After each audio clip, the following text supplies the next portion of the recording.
Okay, imagine this. A Nobel Peace Prize nomination that, instead of uniting people, just throws fuel on a fire. We're talking clashing stories, big strategic moves, even, believe it or not, online mockery. That's what we're diving into today. We're going to unpack the, well, frankly, fascinating story behind Pakistan nominating Donald Trump for the 2026 Nobel Peace Prize. And our mission here isn't just to skim the headlines about, whether he really brokered that India-Pakistan ceasefire in May 2025. We want to get into the why, the geopolitical chess game, the motivations, how it's all playing out, especially in public. Exactly. And we've got quite a bit to draw on here. Official statements, obviously, from both India and Pakistan, but also some really sharp analysis from regional experts. And, of course, you can't ignore the social media reaction. It's been, well, explosive and very polarized. Right. So if you're looking for a way to really grasp the layers of international relations, how strategic communication works, and, frankly, how global events get spun, you're in the right place. Okay, let's get into it. So first, we really need to set the scene. Let's go back to May 2025. You've got India and Pakistan, nuclear neighbors, long history, often pretty tense. Multiple wars, remember, two specifically over Kashmir, that disputed region. And the spark this time was a really deadly militant attack in Indian-administered Kashmir. India pointed the finger directly at Pakistan. Which Pakistan flatly denied, completely denied any involvement. Right. But it escalated fast. You had cross-border strikes, tension shooting way up, and the world started watching nervously, thinking about the nuclear angle. A scary moment, definitely. The stakes were just incredibly high for millions. Absolutely. But then May 10th, 2025, they agreed to a ceasefire. It stopped the immediate escalation. Okay, but here's where it gets really interesting, right? Because how that ceasefire happened, well, that's the core of this whole controversy we're unpacking. Precisely. Because fast forward just over a month, June 21st, and Pakistan makes this, well, really bold announcement. They post on X, the social media platform, saying they're formally recommending U.S. President Donald Trump for the 2026 Nobel Peace Prize. Wow. Okay, so what was their official reason? How do they frame it? They laid it out pretty clearly. They talked about his decisive diplomatic intervention, his pivotal leadership during that whole crisis. The statement praised Trump's strategic foresight and stellar statesmanship, mentioning his diplomatic calls with both Islamabad and New Delhi. So they're giving him direct credit for stopping things from getting worse. Explicitly. They said he de-escalated a rapidly deteriorating situation, secured the ceasefire, and basically averted a much bigger conflict, averting catastrophe, essentially. Interesting. And did they connect it back to the bigger picture, like Kashmir? Oh, definitely. They made sure to highlight Trump's, his repeated offers to mediate the Kashmir dispute. They called it central to regional instability. And they added that line that durable peace in South Asia would remain elusive without implementing those UN Security Council resolutions on Kashmir, which, is a long-standing Pakistani position. Right, bringing the UN resolutions back into it. Now, you mentioned someone specific involved. Yeah, this is another layer. General Asim Munir, he's Pakistan's chief of army staff. Reports suggest he kind of spearheaded this nomination. He'd apparently met Trump at the White House. And there's even some speculation, and it's just speculation, mind you, that maybe Munir was angling to be a potential co-recipient. A co-recipient. That adds a whole different dynamic, doesn't it? Is that common, or does that tell us something specific about maybe internal Pakistani politics? It's not exactly everyday stuff, but it happens. Leaders sometimes use these things for, domestic clout or international profile raising.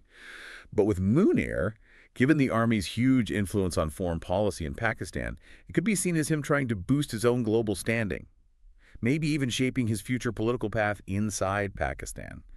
It definitely complicates the picture. Okay, so that's Pakistan's side. Let's switch gears to Trump's perspective. He hasn't been quiet about this, has he? Not at all. He's repeatedly claimed credit, put it right on his platform, Truth Social, saying India and Pakistan agreed to that full and immediate ceasefire after what he called a long night of U.S. brokered talks. A long night, okay. And he stuck to that story. Oh, yeah. Said it over a dozen times. He claims he told both sides the U.S. would boost trade if they stopped fighting. That was his leverage, supposedly. And he's tying this into other things, too, right? Not just India-Pakistan. Exactly. He's pointing to other places, like brokering a peace deal, apparently, between the DRC and Rwanda, which was supposed to be signed, June 23rd, and also his efforts, or claims of efforts, in Russia, Ukraine, and Israel, Iran. He's basically building a case for why he deserves the Nobel. But he seems a bit conflicted about the Nobel Committee itself. Yeah, he's expressed frustration, said they favor liberals, claimed he probably won't get it no matter what I do. But then he adds, the people know, and that's all that matters to me.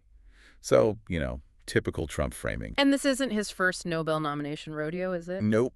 He got nominated back in 2021 for a few things, the Abraham Accords between Israel and some Arab nations, his diplomacy with North Korea, and even just for not starting new wars during his first term. Yeah. But he didn't win any of those times. Okay, so we have Pakistan's nomination and rationale, Trump's own very public claims, but India. They tell a completely different story. Completely different. Indian officials, like Foreign Secretary Vikram Misri, have flatly rejected any idea of U.S. mediation in that ceasefire. Categorically. Misri was very specific. The ceasefire happened through direct talks between the military leaders, the DGMOs of India and Pakistan. No third party. Zero. And Prime Minister Modi backed this up? He did. Apparently, in a phone call with Trump, Modi made it clear that there were no discussions about U.S. mediation or any trade deal connection during that crisis period. None whatsoever. Which fits their pattern, right? India's always pushed back against outside involvement. Always. Especially on Kashmir. Their consistent stance is, this is bilateral. We talked to Pakistan directly. Nobody else needed. So, given that very firm public rejection from India, what does Pakistan actually gain by pushing this nomination so hard? Doesn't it just, I don't know, increase the bad blood? Oh, it definitely deepens the mistrust. From India's perspective, this whole nomination looks like a calculated, even provocative move. They see it as Pakistan trying to, one, drag the Kashmir issue onto the world stage again, to cozy up to the U.S., potentially at India's expense, and maybe get some economic or tech help out of it. India basically sees it as undermining their sovereignty and their narrative. It just feeds that perception of a zero-sum game between them. Right. Which brings us squarely to the strategy question. Why this nomination? Why now? If you unpack it, like Indian sources and analysts suggest, it looks like way more than just saying, thanks for the ceasefire. Absolutely. Strengthening ties with the U.S. seems like a primary goal. Praising Trump like this isn't just for today. It feels like an investment. It's positioning, maybe, for a potential future U.S. administration, using public diplomacy to build goodwill, hoping it pays off later, Nobel or Nobel. And that Kashmir angle is crucial, too. Always. By highlighting Trump's offers to mediate, Pakistan keeps pushing its long-term goal: get international players involved in Kashmir. That's something India absolutely rejects, as we said. So this nomination becomes another tool, another platform to apply that international pressure on India. It's relentless. And there are domestic considerations, too, for Pakistan. Sure, it can help polish Pakistan's image, both at home and regionally, painting them as the one seeking peace, while subtly putting diplomatic pressure on India. And back to General Munir, you think this helps him personally, too? Well, the speculation is there. If reports of his involvement are true, it's certainly a way to raise his international profile. Maybe even angle for that shared Nobel spotlight, which would be quite a boost for a military leader. And then there's the mention of other crises: Gaza, Iran, Israel. Right. Pakistan expressing hope. Trump's diplomacy extends there. Yeah. It suggests they're trying to align with his broader foreign policy view, maybe hoping for influence beyond just South Asia. It's a multi-layered play. Okay, so a complex diplomatic game. But how did this play out in the court of public opinion, like on social media? You mentioned X earlier. Oh, it exploded on X. Yeah. Just a complete mix of reactions, very divided, very noisy. A digital battleground, really. So you have people supporting it? Yeah, definitely. Yeah. Some Pakistani users, commentators like at Hansel Malik 97 at the Insider paper, they were praising Trump, backing the nomination, saying he helped avoid war, maybe even solve Kashmir. But also pushback, skepticism. Loads of it. Skepticism, mockery. You had people like Divya Sodhi calling it recognition for an imaginary role, like he stopped a nuclear war that wasn't actually happening. And Indian users, analysts like at Derek J. Grossman, basically saying Trump doesn't get the complexities, that the nomination is just a PR stunt. And memes, I bet. Of course. Yeah. The internet delivered. Jokes about Pakistan's motives, Trump's Nobel obsession. That one from Matt Singh was funny, suggesting Trump should threaten to invade Norway to get the prize. Yeah. Captures the mood, Right. And were the reactions all clearly one way or the other? Not entirely. It was messy. You had someone like Murtaza Salangi who seemed to acknowledge Trump played some role, even claimed India asked for U.S. help initially. But then others, like a fabulous guy, were accusing Pakistan of breaking the ceasefire themselves and just mocking Trump. So really complex, contradictory takes all over the place. And Indian political figures weighed in too. They did. Shashi Tharoor from the Congress Party, for example, made a point of bringing up Pakistan's history with terrorism, mentioning Osama bin Laden, clearly trying to undermine Pakistan's peace narrative right now. And even international observers commented. Oleg Zarif noted it's a smart move for Pakistan, aligned with Trump, costs them nothing. Michael Rubin was more critical, saying Trump cares more about personal awards than actual security. So thinking bigger picture now, Yeah. what are the real implications here? This seems likely to just worsen India-Pakistan relations. Almost certainly. It digs us trenches deeper, right? Mhm. It reinforces the completely opposite stories they tell about the ceasefire, about Kashmir. And India doubling down, saying no outside mediators. It just hardens their stance on only talking bilaterally. Less room for maneuver, perhaps. And what about the Nobel Prize itself? Does this early announcement mean anything officially? Procedurally, not much yet. The official nomination window for 2026 opens in September 2025. The deadline for 2025 was Jan 31st, so it's still a ways off. Pakistan announcing now is likely symbolic, a PR move.